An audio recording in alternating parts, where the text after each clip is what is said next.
A perfectly cut stone defies the sharpest modern blade. Ancient engineers built structures that our science still cannot fully replicate. This journey reveals how human ingenuity achieved the impossible long before computers and cranes. You will discover the hidden principles behind constructions that have baffled experts for centuries. How did civilizations without written plans align monuments to the stars? What forgotten techniques allowed them to move stones heavier than our heaviest machinery? The truth locked within these stones challenges our entire view of history. What does true engineering genius look like to you? A seamless joint defies not only time but also our understanding of physics. To label a structure unreplicatable is to admit a profound gap in our knowledge. It is not about the sheer weight of a stone, though that is often staggering. The true mystery lies in the how. How were blocks weighing hundreds of tons quarried, transported, and placed with a precision that modern diamond-tipped tools struggle to match? How were celestial events predicted and monumental alignments achieved without the foundational mathematics we take for granted? These constructions are not just old, they are perfect. They represent a forgotten school of engineering, one that operated on principles we are still trying to decipher. This foundational distinction elevates them from simple ruins to active puzzles, each stone a silent question mark aimed at our modern arrogance. The journey into these enigmas begins with a civilization whose name is synonymous with monumental mystery. High in the Peruvian Andes, the stones of Sacsayhuaman tell a story without words. These are not simple blocks. They are colossal, multi-angled pieces of a granite puzzle, some weighing more than 100 tons. The sheer scale is staggering, but the true marvel is in the seams. The joints between these gigantic stones are so perfectly fitted that you cannot slip a piece of paper between them. There is no mortar. The entire fortress wall relies on the intricate, interlocking shapes of each stone, a masterpiece of polygonal masonry. Imagine trying to assemble a massive, three-dimensional jigsaw puzzle where every piece is a small car carved from solid rock. Now imagine doing it without the wheel, without iron chisels, and without any written blueprints to guide you. This is the engineering riddle the Incas left behind. They transformed stone into something fluid, shaping these behemoths to nestle against one another with breathtaking intimacy. This was not just about building a strong wall. It was about building a living one. The design is genius in its simplicity and its defiance of natural forces. When earthquakes shake the Andes, modern buildings crumble, but these walls dance. The complex locking joints and the slight flexibility in the system allow the stones to shift and settle during a tremor, then return to their original position. They absorb energy rather than fighting it. How did they achieve such precision? The stones themselves offer the only clues. Researchers suggest they might have used a method of trial and error, repeatedly placing a stone, marking the high points, and painstakingly grinding them down until the fit was perfect. This process, repeated for thousands of stones, represents an almost unimaginable investment of labor and time. It speaks to a culture that viewed perfection not as a luxury, but as a necessity. The silence of the Incas on their methods is deafening. With no written records, we are left to decode their engineering philosophy from the cold, hard rock. Each seamless joint is a silent testament to a knowledge system that saw the world in a way we are only beginning to understand. The silence of the Andes is broken by the roar of a different kind of ambition. Far to the east, in the Bekaa Valley of Lebanon, the Romans constructed a statement of power so immense it defies belief even today. At the heart of the Baalbek temple complex lies the trilithon, a foundation of 3 limestone blocks so colossal they seem to belong to the realm of myth. Each stone is a behemoth estimated to weigh a staggering 800 tons. To put that into perspective, that is the weight of 2 fully loaded jumbo jets. And these are not the bedrock of the mountain. They were cut, moved, and perfectly set into place nearly 1 kilometer from their quarry. This is not just construction. It is a deliberate display of engineering supremacy. How do you move a small mountain? The Romans left no cranes behind that could manage such a feat. The quarries at Baalbek offer tantalizing clues, with one even larger block, known as the Stone of the Pregnant Woman, still partially attached to the bedrock. It weighs over 1,000 tons, a silent monument to a project that was perhaps too ambitious even for its creators. The question of transport is the central enigma. Theories abound, from colossal wooden rollers and lever systems to the coordinated pull of thousands of workers on ropes. Some researchers speculate they might have used a more esoteric understanding of physics, perhaps employing sound or specific vibrations to reduce friction, making the stones glide across the earth. Imagine the scene: the deafening noise of chants and drums, the slow, groaning movement of a block that could crush any foundation placed beneath it. This required more than just brute force. It demanded an unprecedented level of logistics, a masterful command of leverage, and a flawless coordination of human power that borders on the military. The Romans were brilliant engineers, but Baalbek pushes the limits of what we believe they were capable of.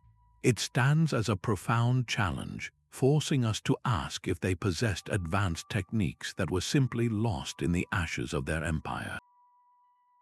Beneath the quiet streets of modern Malta, an entire underground world holds a secret written not in stone, but in sound. The Hypogeum of Hal-Saflieni is a labyrinth carved from solid limestone over 4,000 years ago, a sanctuary extending 3 stories deep into the earth. While its chambers and altars are impressive, its true genius is something you cannot see. It is something you must hear. Certain rooms within this complex are not just spaces, they are finely tuned instruments. When a voice is spoken at a specific pitch, it does not merely echo, it transforms. The sound amplifies and resonates, vibrating through your very bones, creating a profound, immersive hum that fills the entire chamber. This is no accident of excavation. This is acoustic engineering of the highest order. Researchers have discovered that these resonant frequencies fall within a specific range that can influence human brain activity, potentially guiding listeners into deep meditative or trance-like states. The builders did not just carve a temple, they designed a sensory experience. They engineered an environment where sound itself became a tool for ritual, for healing, or for communion with the unseen. How did a Neolithic culture without formal physics or sensitive measuring devices achieve this? The answer is locked in the limestone itself. Every curve, every niche, and the precise dimensions of the chambers were sculpted to manipulate sound waves in a way that our modern attempts to replicate have failed to match. We can analyze the frequencies, but we cannot recreate the intuitive process that carved them. This suggests a different kind of knowledge, one gained through millennia of careful observation and oral tradition, understanding the intimate relationship between material, space, and vibration. This pursuit of a deeper, almost hidden understanding of natural forces did not end underground. It would soon be expressed on a scale so vast it would redefine the very skyline of human ambition. The silent resonance of Malta's underground chambers finds its echo in a place where faith literally carved a new horizon. In the highlands of Ethiopia, the town of Lalibela is home to 11 churches that were not built but revealed. Each one is a single, monumental piece of architecture excavated entirely from the living rock. The vision here was not additive but subtractive. Imagine looking at a solid mountain of volcanic tuff and seeing, locked inside, a perfect cross-shaped church with a roof, windows, and interior columns. The builders of the 12th century did not assemble these structures stone by stone. They began at the top, carving down from the surface, freeing the entire form from the surrounding earth in a single, continuous act of liberation. This is architecture in reverse, a process of uncovering rather than constructing. The sheer foresight required is staggering. One mistake, one misjudged cut, and the entire project would be ruined with no way to put the rock back. They had to hold the perfect, finished image in their mind's eye while they worked, planning not just one building, but an entire complex of them, connected by a network of tunnels, trenches, and ceremonial passages. The result is a gravity-defying landscape. The Church of St. George, perhaps the most iconic, is a perfect cross shape sunk deep into a carved-out pit, its roof level with the surrounding ground. It appears as if a colossal stone cross has been gently placed into the earth by a giant's hand. This top-down method created structures of incredible stability, monolithic and immune to the erosion that plagues conventional buildings. Modern engineers could perhaps replicate the shape with laser scanning and computer-guided machinery, but they cannot replicate the intuitive genius, the flawless execution without a single blueprint.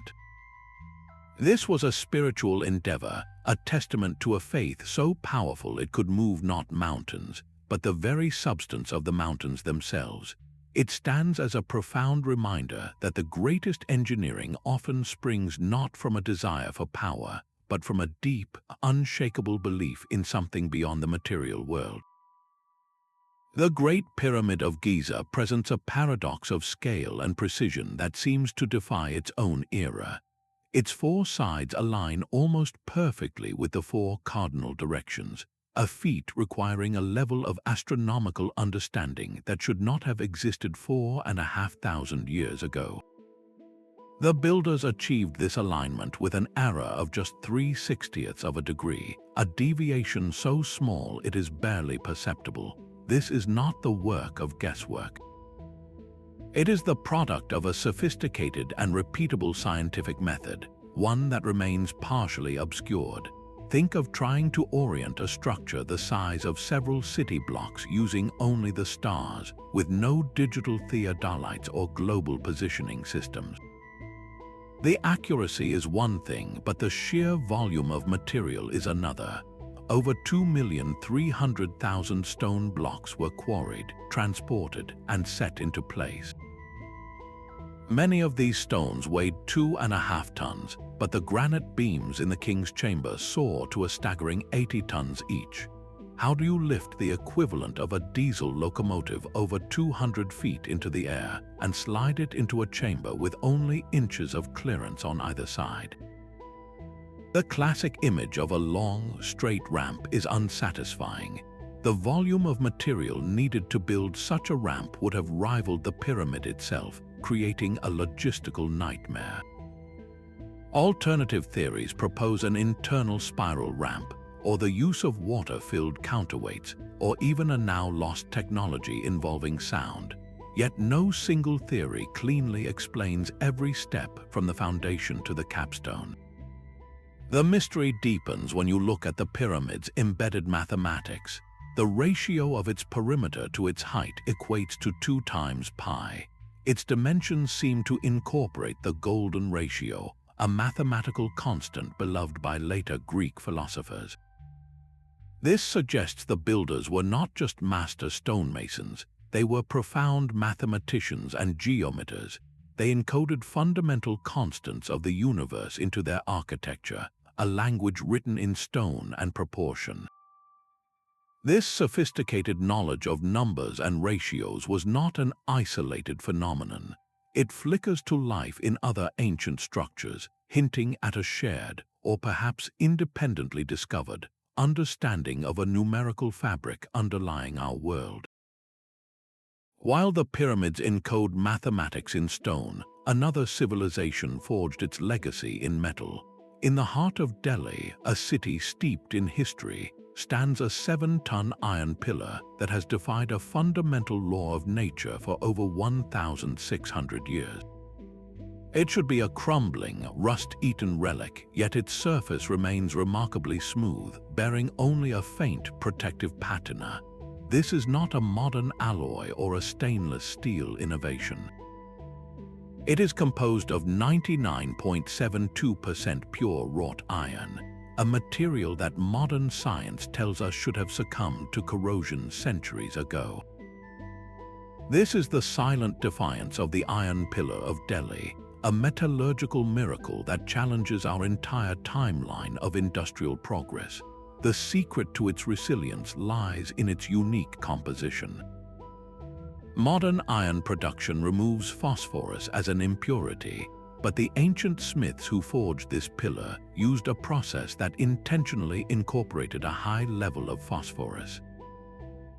This, combined with the specific forging technique they employed, created a thin, invisible protective layer on the metal surface.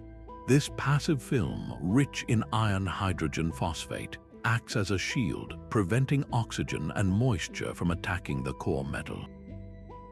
It is a self-healing barrier, a form of ancient nanotechnology that repairs itself over time. How did they achieve this? The process required a control over furnace temperatures and slag composition that was supposedly impossible in the 4th century.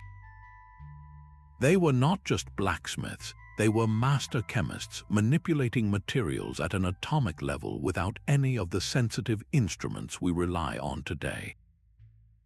They understood the properties of their raw materials with an intimacy we have lost. This durable legacy forces a profound question. If they possessed this sophisticated knowledge of ferrous metallurgy, what other materials did they master? Were there other alloys, other protective treatments, whose secrets have been completely lost to time? The pillar stands as a single, enduring data point, hinting at a vast and forgotten library of material science. It suggests that ancient engineering genius was not confined to moving mountains of stone, but also to commanding the very elements themselves. While the Iron Pillar of Delhi mastered metal, another civilization achieved an even more vital form of control. In the heart of ancient Persia, survival depended on a brilliant conversation with gravity itself. The Qanat systems were not mere tunnels. They were subterranean rivers, meticulously engineered to bleed water from deep mountain aquifers and guide it across dozens of miles of parched desert. This was an underground miracle, a network of channels that brought life to the most arid landscapes without a single pump. The principle sounds deceptively simple. A master well was dug deep into the water table at the foot of a mountain. From this mother source, a gently sloping tunnel was carved horizontally, just enough for a person to crawl through until it reached the surface at a distant settlement. The entire system operated on gravity alone, a constant, silent flow from the highland source to the lowland destination. But the engineering required to achieve this was anything but simple. The true genius of the Qanat lies in its slope. Maintaining a perfect, consistent gradient over such vast, unseen distances was a staggering feat of surveying. If the slope was too steep, the water would flow too fast, eroding the tunnel walls and collapsing the entire structure. If it was too shallow, the water would stagnate and fail to reach its destination. The builders, known as muqanis, had to calculate this perfect angle using nothing more than simple sighting tools, perhaps aligned stars or basic water levels, and an intuitive feel for the land. They worked in darkness, digging vertical access shafts down to the tunnel level every 100 feet or so, not only for construction but to provide ventilation and maintenance for centuries to come. These shafts left a telltale pattern on the surface, a line of donut-shaped mounds stretching across the desert like a string of pearls leading to a hidden treasure. Modern engineers, armed with laser levels and satellite topography, struggle to replicate the Qanat's enduring efficiency.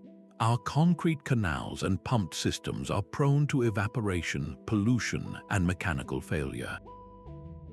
The Qanat, by being underground, was protected from the scorching sun, keeping the water cool and clean.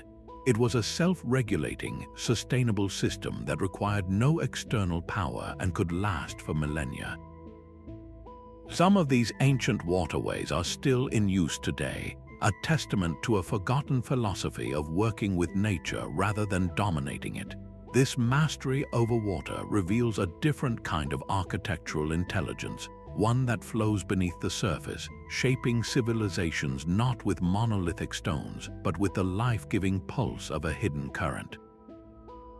This wooden pillar at the heart of a pagoda does not hold the building up, it holds it together. In a land perpetually trembling, Japan's ancient architects designed for motion.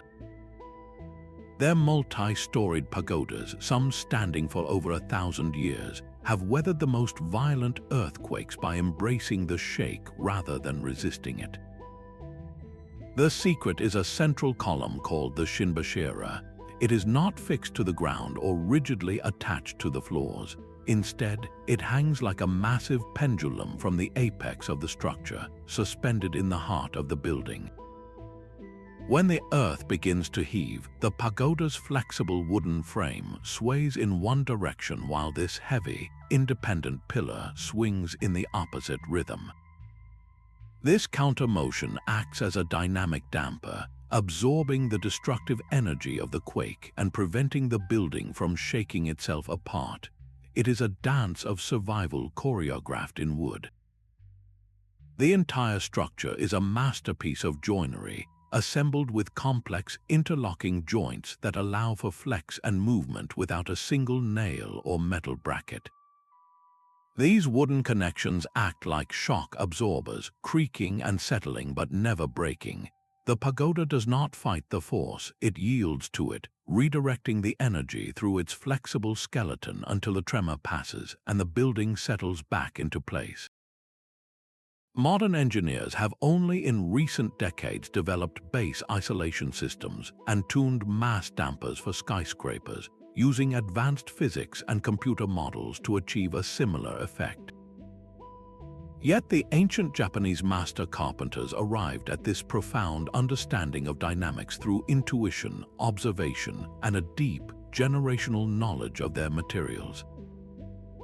They did not see wood as a static substance, but as a living, breathing partner in construction. Their genius was in designing a structure that was not just strong, but smart, a building that could literally dance with the earth. This recurring theme of flexibility over rigid strength echoes from the shaking Andes to the trembling islands of Japan, suggesting a universal architectural wisdom we are only now relearning. This dance with the earth finds its parallel in a silent, stone embrace of the sky. In the green rolling hills of Ireland, a different kind of intelligence was at work, one that reached beyond the horizon. The Great Mound of Newgrange is not merely a tomb, it is a timepiece carved from earth and stone, a machine built to capture a single, precious moment of light. For most of the year, its long, narrow passageway leads into a chamber of absolute darkness, but for a brief window around the winter solstice, something miraculous happens. As the sun crests the distant horizon on the shortest day of the year, a slender beam of light penetrates a specially designed opening above the entrance, a feature known as a roof box. This golden shaft travels down the 60-foot passage, piercing the inner darkness to illuminate the central chamber for approximately 17 minutes. This is not a chance occurrence, it is an event engineered with breathtaking precision over 5,000 years ago, centuries before the pyramids of Giza were even conceived. The builders had to first observe the solar cycle for generations, marking the sun's most southerly point on the horizon with unwavering accuracy, using nothing but the naked eye. Then they had to translate that celestial knowledge into a permanent, massive structure. The entire passage had to be oriented to the exact azimuth of the solstice sunrise, and the roof box itself had to be perfectly sized and positioned to filter the light for that specific, fleeting duration. Modern engineers can replicate this alignment with global positioning systems and digital models, but they are working with answers the ancients had to discover for themselves through patient, generational observation. This was a society without written records, relying on oral tradition to pass down a complex understanding of cosmic cycles. The alignment is so perfect that even a 1-degree error in the passage direction would have meant complete failure, the sun's rays missing the chamber entirely. This reveals a profound connection between the cosmic and the human. Newgrange was not just a house for the dead. It was a ritual space designed to reunite the departed with the life-giving sun at the moment of its symbolic rebirth, a promise of renewal encoded in architecture. This same celestial yearning echoes across the globe, from the sun daggers of Choco Canyon to the solar alignments of Egyptian temples, suggesting a universal human impulse to build our beliefs into the very fabric of the world, using stone to speak with the stars. Across the globe, the same drive for perfection found expression not in stone but in molten metal. In the heart of the Benin kingdom, metalsmiths performed a kind of alchemy, transforming wax and fire into enduring art. Their bronze plaques and sculptures depicting court life and royal history are so intricate they seem woven from metal thread. The method they perfected is known as lost wax casting, a process of breathtaking ingenuity and risk. It began with an artist sculpting a model from beeswax, capturing every fine detail, from the texture of cloth to the individual links of a chain. This wax original was then carefully encased in a thick layer of clay, forming a mold. The entire assembly was fired in a kiln, which baked the clay hard and melted the wax, which drained out through small channels, leaving a perfect, hollow negative space inside. This is where the magic happened. Molten bronze, heated to a dazzling temperature, was poured into the empty cavity, filling every microscopic crevice left by the vanished wax. Once the metal cooled, the clay mold was broken away, revealing a singular bronze object, a perfect metal twin of the original wax sculpture. The process was irreversible. A single flaw in the wax, a bubble in the mold, or an error in the pour meant the piece was lost, the weeks of work irrevocably ruined. This demanded not just artistic vision, but a profound, empirical understanding of material science.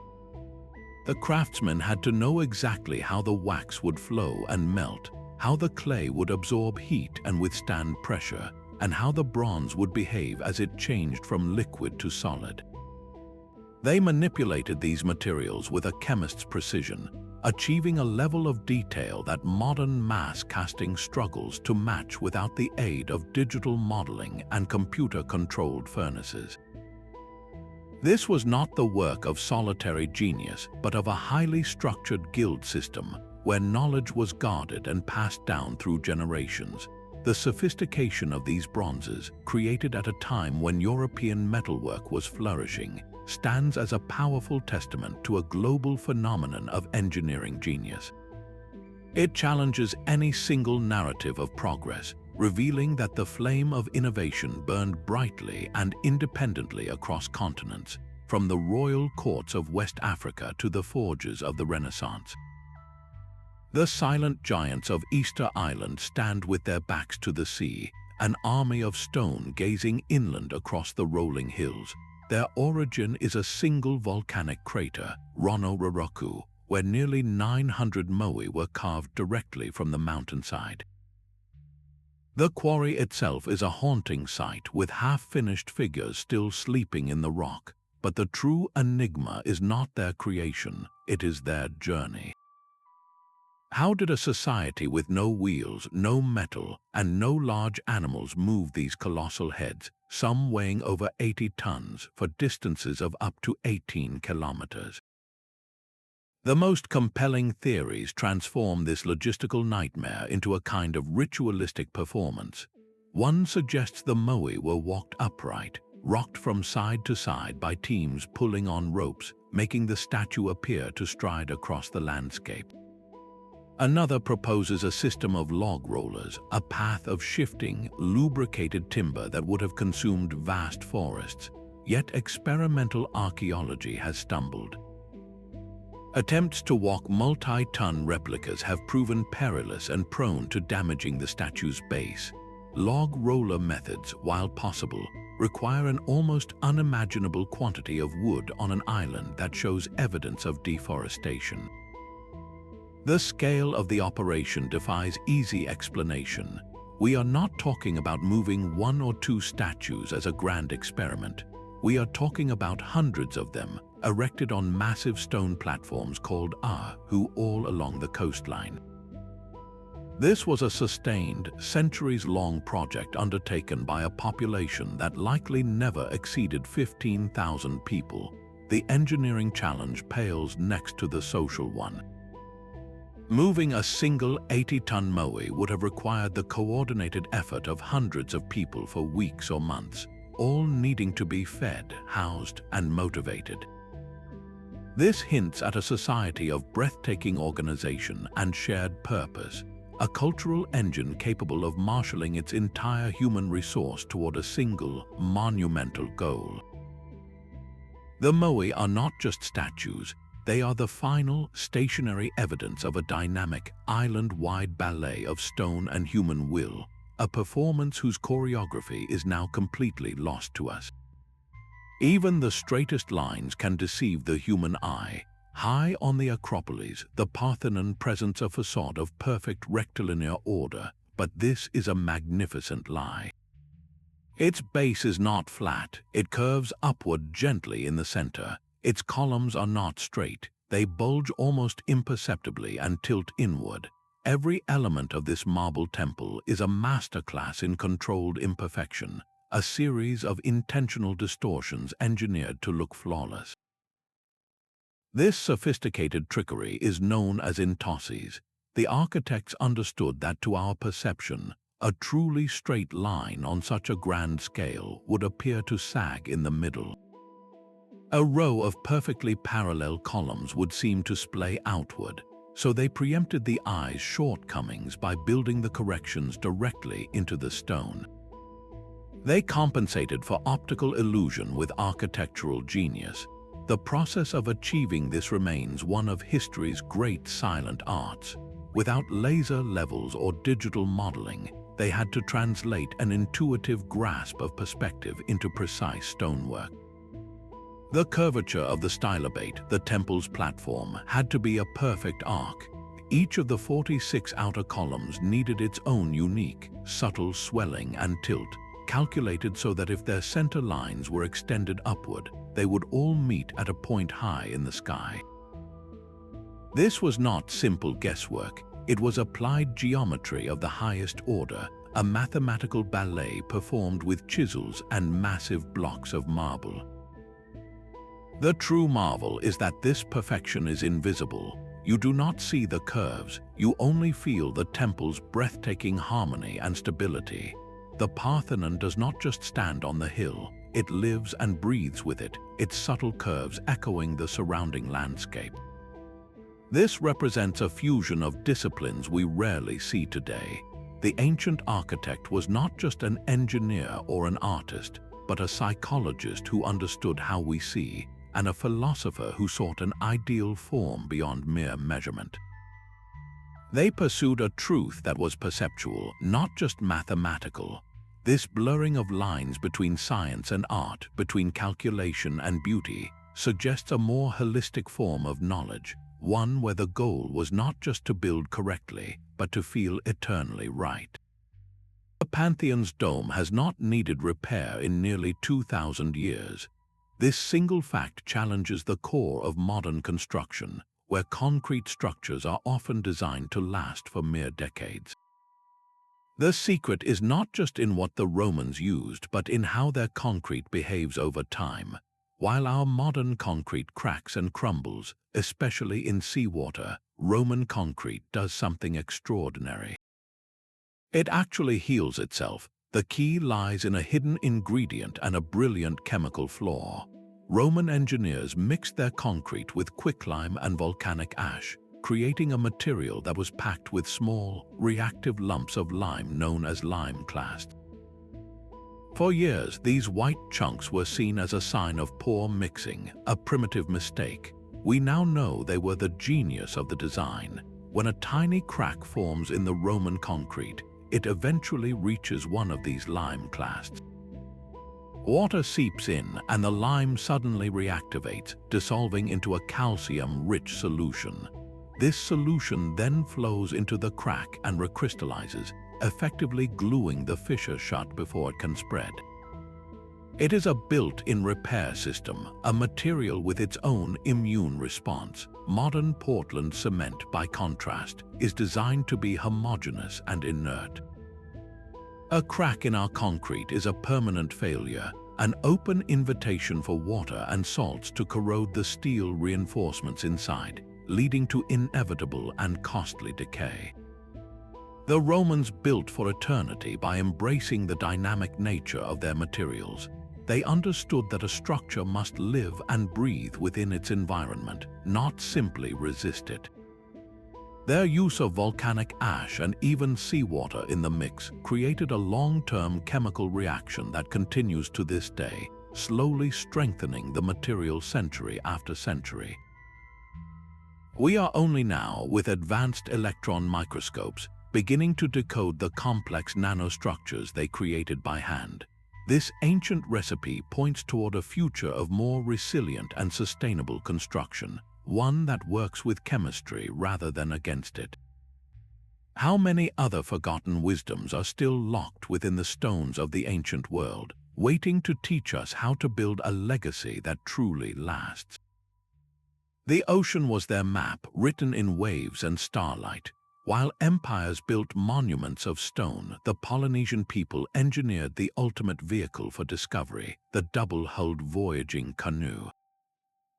Picture two narrow hulls lashed together, a platform between them carrying an entire community, their food, water, and the very seeds of a new life. These vessels were not driftwood tossed by the currents. They were sophisticated, sea-kindly ships designed to harness the wind, their crab-claw sails driving them across thousands of miles of open ocean. The physical craft was a marvel, but the true engineering lay in the navigator's mind. These wayfinders possessed a science of the senses, a cognitive map of the Pacific built from memory and relentless observation. They had no compass, no sextant, no charts. Their instruments were the world itself. They memorized the precise rising and setting points of hundreds of stars, using them as a celestial compass. By day, they read the ocean's subtle text. They felt the specific refracted swell patterns that bounced off distant islands, a faint echo in the water that told them land lay beyond the horizon. They watched the flight paths of certain seabirds, knowing how far they would venture from their nests. They could smell the scent of vegetation carried on a breeze or see the specific color of clouds gathering over a lagoon. This was not a collection of individual tricks. It was a single, integrated system of knowledge, a living database passed down through chants and apprenticeships. We can now sail these routes with pinpoint accuracy using satellites, but we are following instructions.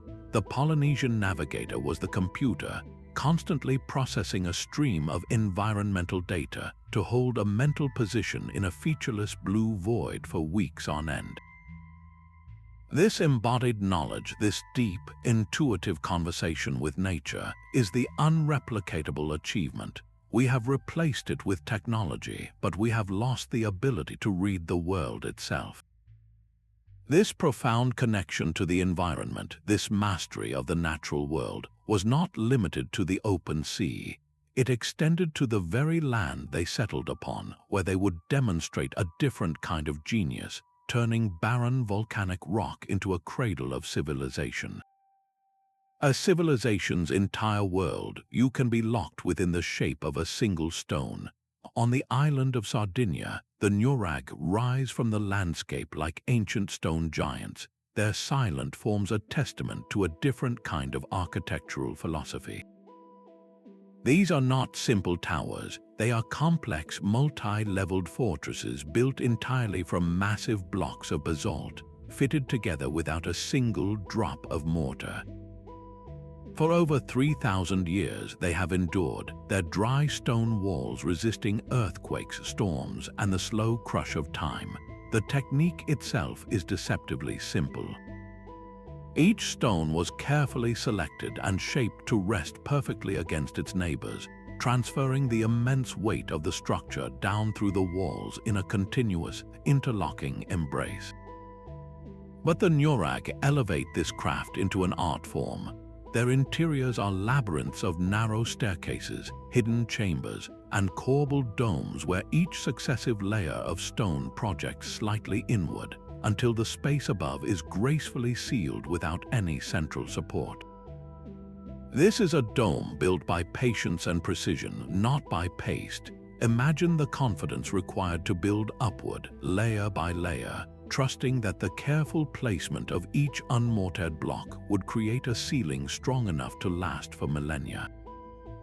Modern construction relies on the sticky strength of mortar and the tensile might of steel rebar to hold everything together. If our concrete fails, the structure fails. But the Newgrange are a system of distributed strength. When the ground shakes, the stones in a dry stone wall can shift minutely, absorbing the energy and then settle back into place. They move as a single, resilient entity rather than a rigid, brittle one. The true marvel is the scale. Some of these towers originally soared to heights of 60 feet or more, comprising thousands of individually fitted stones. This was not haphazard piling. It required a masterful understanding of load distribution, balance, and geometry. The builders had to see the finished, towering form in their mind while working from the ground up, ensuring every single block was not just placed but perfectly keyed into the whole. The silence of these structures is indeed deafening. They offer no written records, no grand inscriptions boasting of their architects. Their statement is made entirely through their enduring presence, a monument to a culture that believed so deeply in the permanence of their craft that they built for a future they would never see. This patient, stone-by-stone genius makes you wonder what we have lost in our rush to build faster and taller, sacrificing longevity for immediacy. A civilization can be defined by its relationship with water. On the sun-drenched island of Crete, the Minoans did not just manage water, they commanded it. Deep within the labyrinthine palaces like Knossos, they engineered a hidden world of flowing water and sanitation that would not be rivaled for over 1,000 years. At the heart of this hydraulic mastery was a material that defied the sea itself, a special cement that could harden not just in moisture but completely submerged. This was hydraulic cement, a technological leap that should have placed them centuries ahead of their time. The secret to its power was a specific ingredient, a pozzolanic material like volcanic ash or crushed pottery. When mixed with lime and water, this concoction triggers a chemical reaction that creates a crystalline structure, binding the mixture into a rock-solid mass even in the wettest conditions. This was not a lucky accident. It was the product of rigorous empirical material science developed in island isolation. With this cement, the Minoans could line cisterns to hold their fresh water, seal intricate networks of terracotta pipes, and build sophisticated drainage systems that channeled wastewater away from living spaces. They engineered flushing toilets where a servant would pour water down a channel to sweep waste from a terracotta seat through a sealed conduit and out of the palace. Think of the foresight this represents. While other contemporary cultures were drawing water from wells, the Minoans were building a closed, pressurized system for urban hygiene. Their entire palace was a living machine powered by gravity and sealed with a cement that time and water could not break. The true marvel is that this knowledge appears to have been lost with the collapse of their civilization. The Romans would famously rediscover the formula centuries later, but the Minoans stand as the original pioneers, a testament to how necessity and a brilliant understanding of local materials can spark an innovation so advanced it flickers out, only to be reborn as a revelation to a future age. The desert itself became a canvas for a message only the sky could read.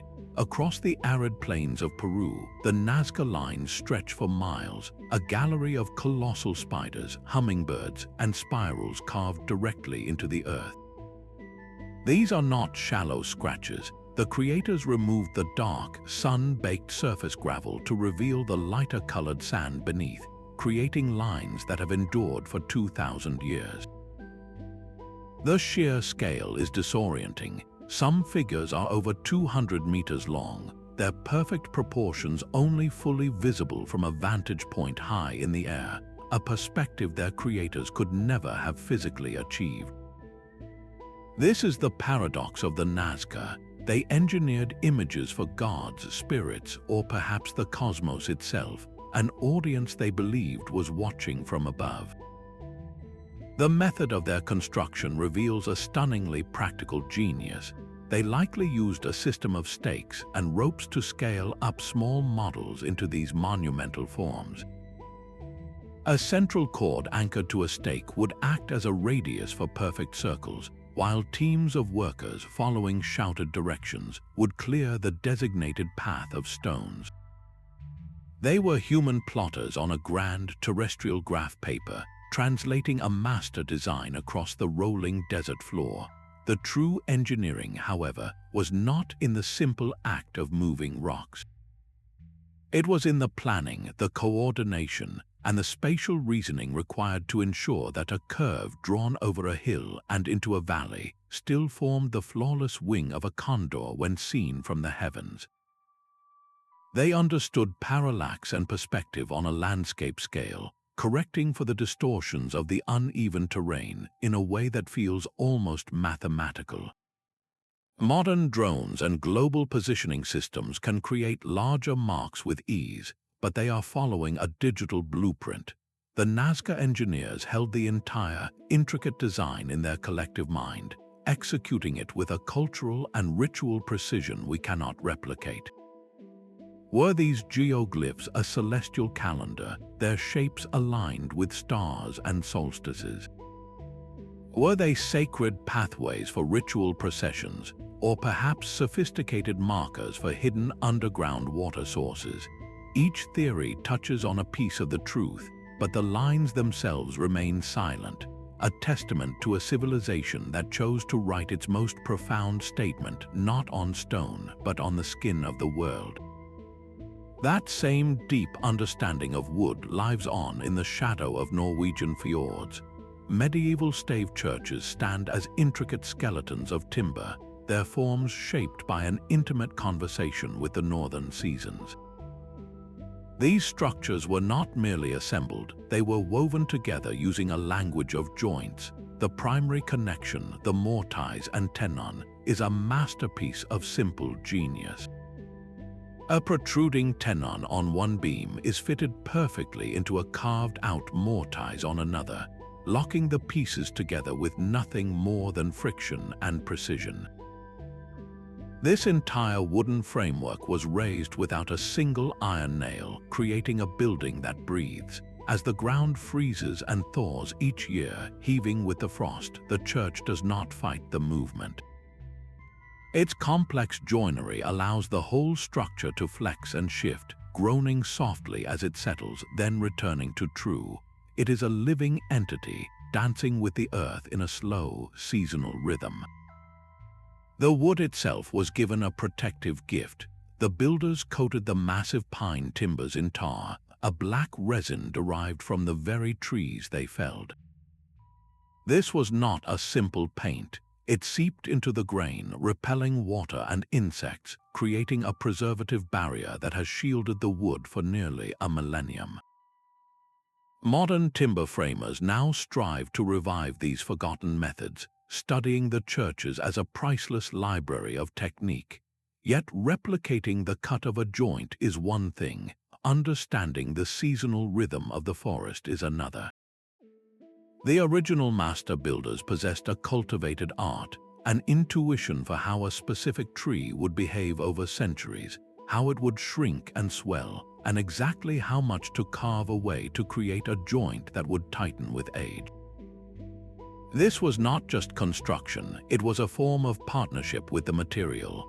The endurance of these churches in such a harsh climate stands as a quiet rebuke to our own disposable building culture, reminding us that true resilience is found not in rigid resistance, but in graceful, intelligent flexibility. A city can be organized around a temple, a palace, or a market, but Mohenjo-Daro was built upon a single, revolutionary principle: cleanliness.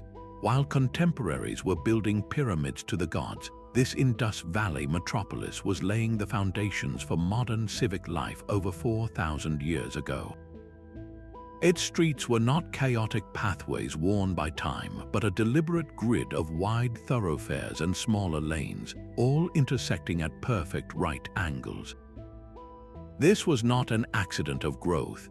It was a master plan executed with stunning foresight, a blueprint for a society that valued order and public health above monumental glory. The true genius of this city, however, flowed beneath its feet. Almost every house had its own private well and a dedicated bathroom, with a sloped floor that channeled wastewater into a covered, brick-lined drain running beneath the main street. These drains then fed into larger sewers, all designed with inspection points for maintenance, creating a subterranean network that whisked waste away from the population. Imagine the coordination this required. A city-wide infrastructure project conceived and completed in the Bronze Age. Modern megacities in developing nations grapple with open sewers and waterborne diseases, problems that Mohenjo-Daro's engineers had systematically solved millennia ago. They achieved this not with pumps or electric tools, but with an unparalleled understanding of gravity, material durability, and most importantly, a shared social contract. The entire urban form speaks of a collective decision, a societal priority where the health of the community was engineered directly into the brick and mortar of daily existence. This was a civilization that had mastered the art of living together, creating a standard of urban sanitation that would not be seen again for thousands of years. Their legacy is a haunting question for our own crowded century. What does it truly cost to build a healthy city? And why did we forget the simple, brilliant blueprint they left behind in the dust? The desert hills of Peru hold a calendar written not on paper but across an entire ridge. At the archaeological site of Chanquillo, 13 stone towers stand in a precise north-to-south line, their jagged silhouette cutting across the sky. Built over 2,300 years ago, this is the oldest known solar observatory in the Americas, a landscape transformed into a colossal timekeeping device. From two specific viewing points on either side of the ridge, an observer could watch the sunrise throughout the year. On the June solstice, the sun would rise directly to the left of the first tower. Each day, its rising point would shift, moving steadily along the horizon until, on the December solstice, it crowned the final tower on the far right.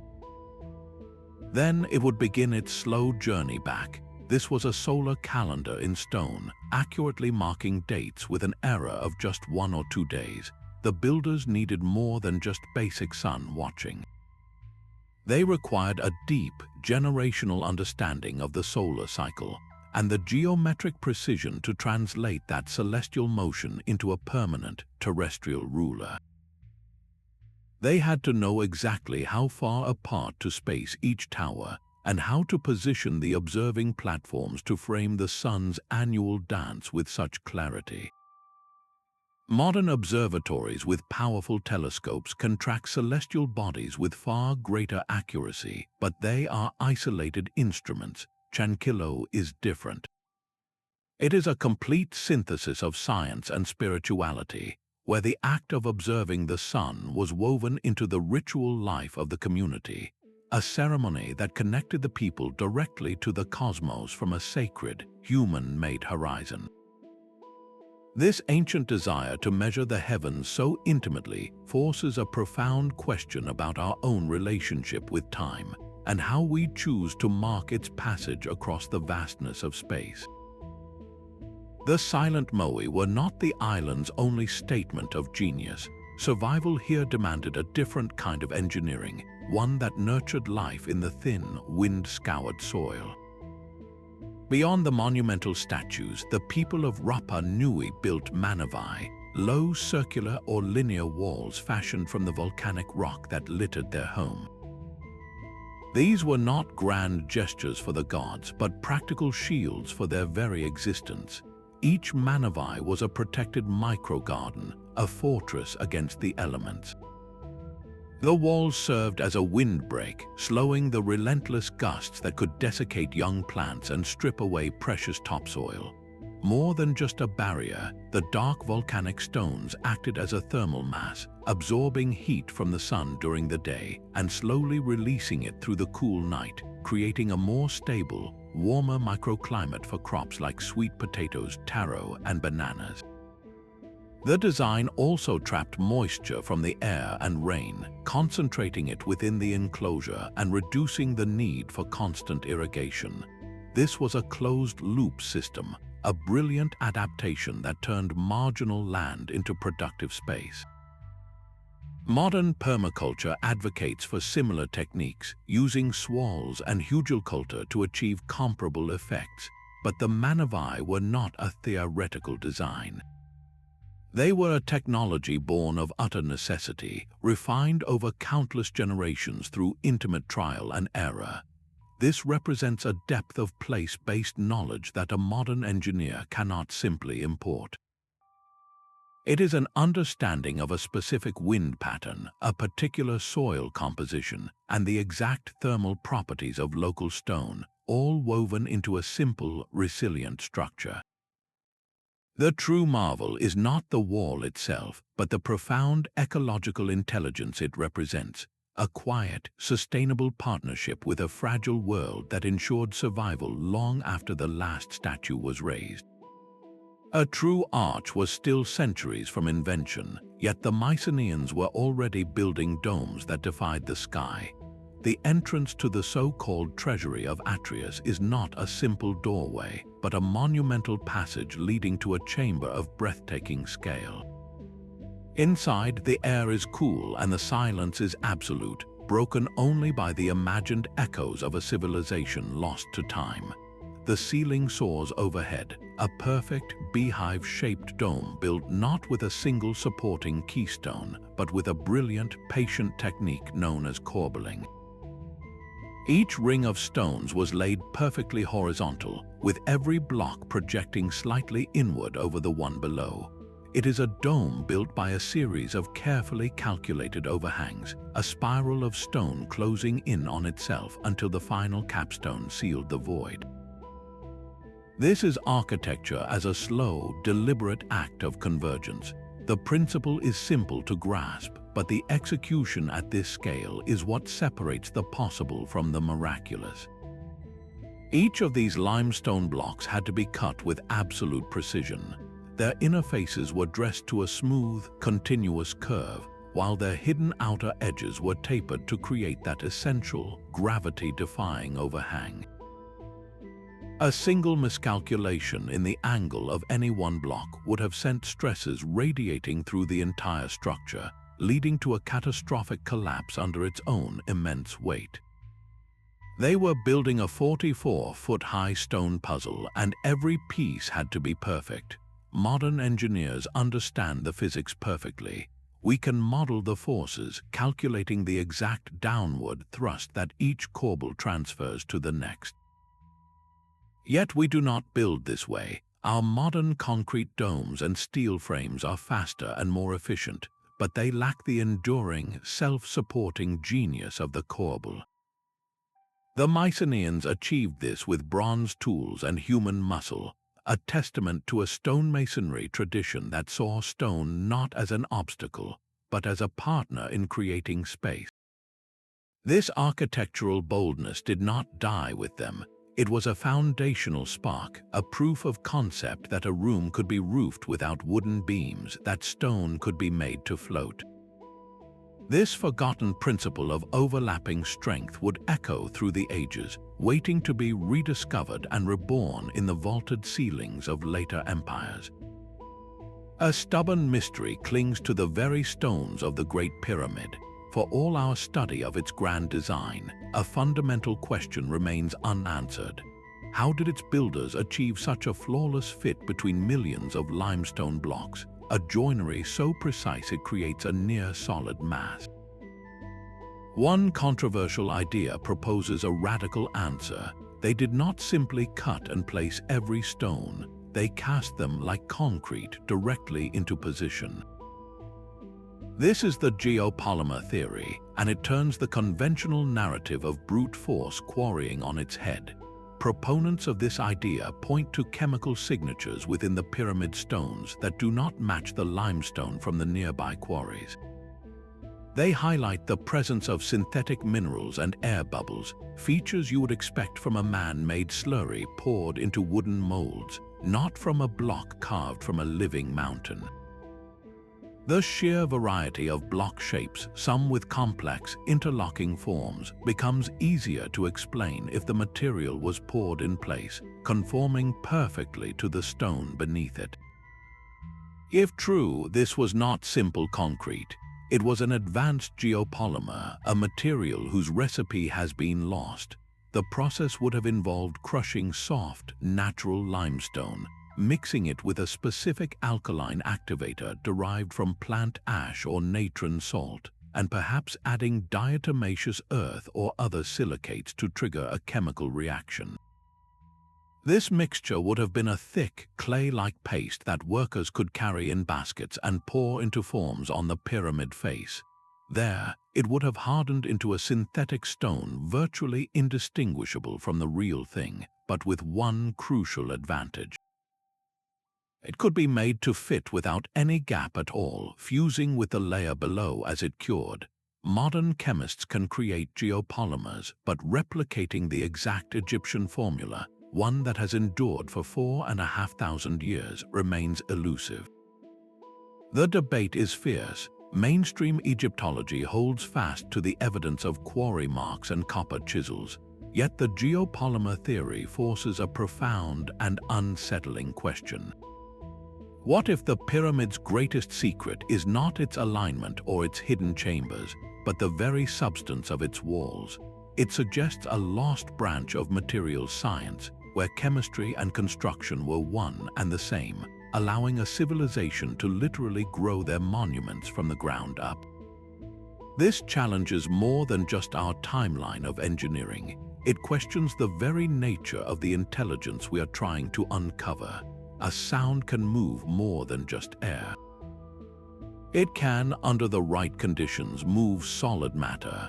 This is the provocative heart of the acoustic levitation hypothesis, a fringe idea that suggests the ancients did not just cut and carry their colossal stones, but sang them into place. Legends from multiple cultures whisper of a time when priests or builders used specific chants, the resonant hum of a drum, or the pure tone of a crystal to make boulders weightless, guiding them through the air as if they were feathers.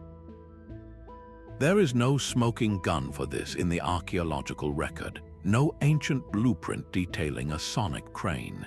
Yet the idea persists because it offers an elegant, almost magical solution to the most laborious problems of ancient engineering.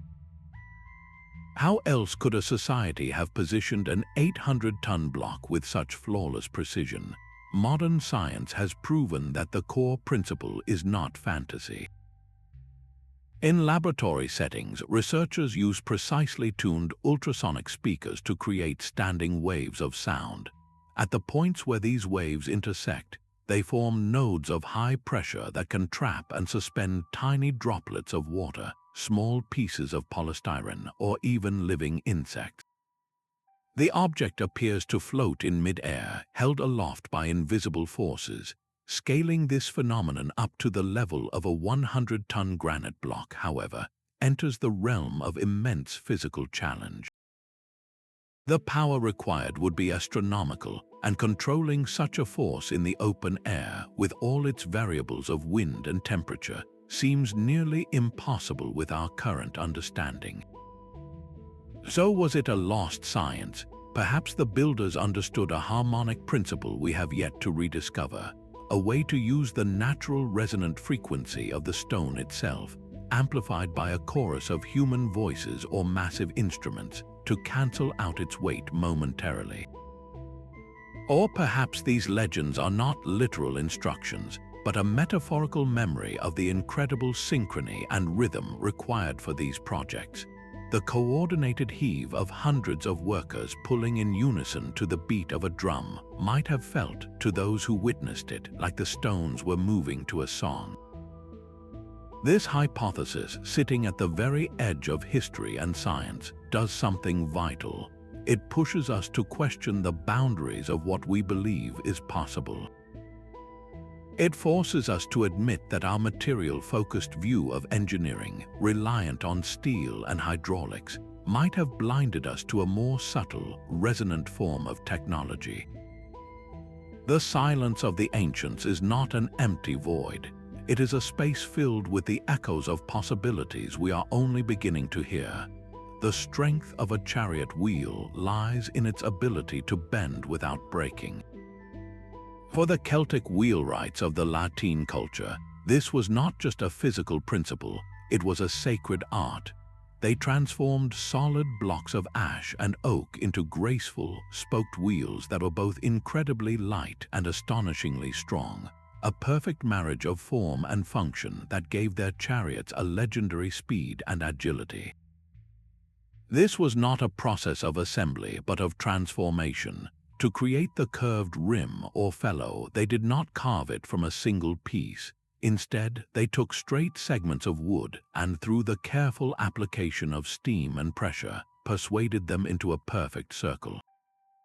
This act of bending wood requires a profound, almost intuitive feel for the material.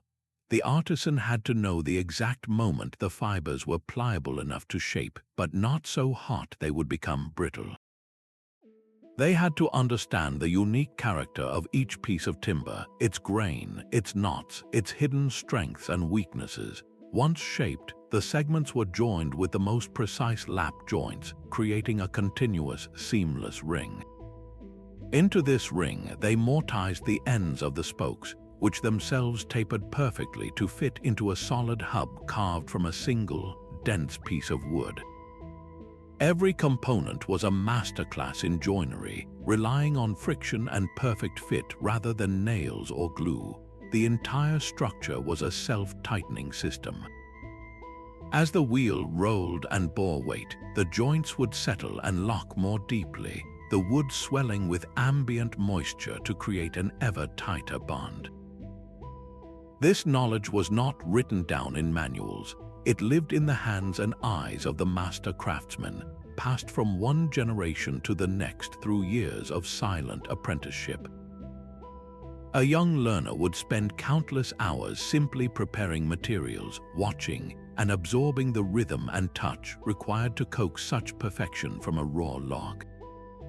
Modern factories can produce a wheel that is technically superior in a fraction of the time, using carbon fiber and computer-controlled lathes, but they cannot replicate the artisan's deep, conversational relationship with the living material.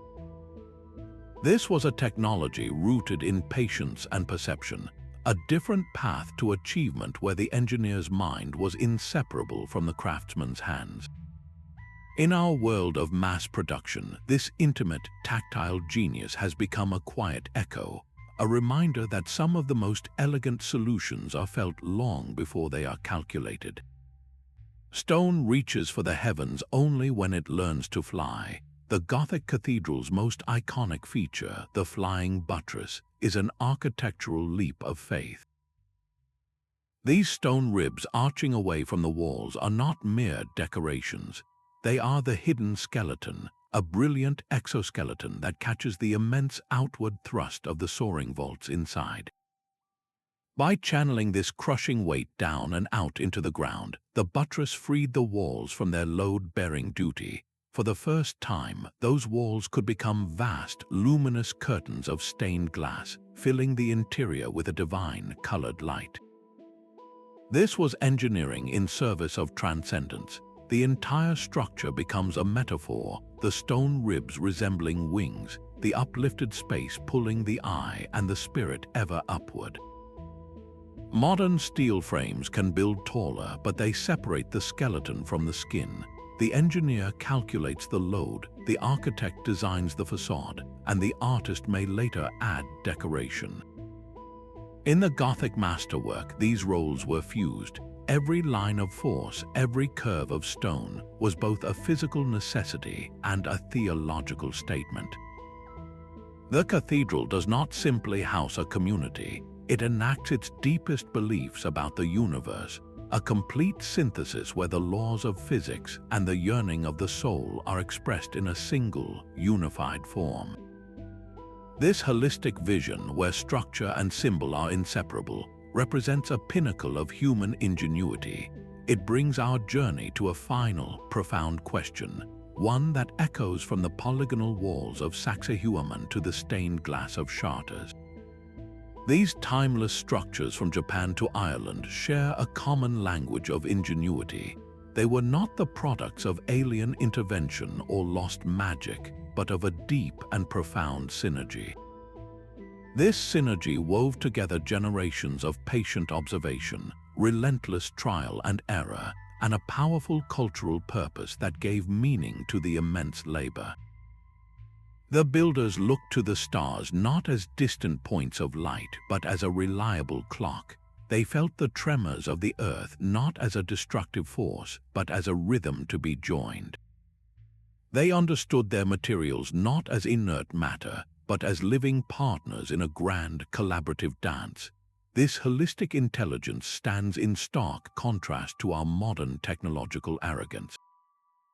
We have achieved incredible feats of speed and scale, but we often sacrifice longevity for immediacy and resilience for raw efficiency.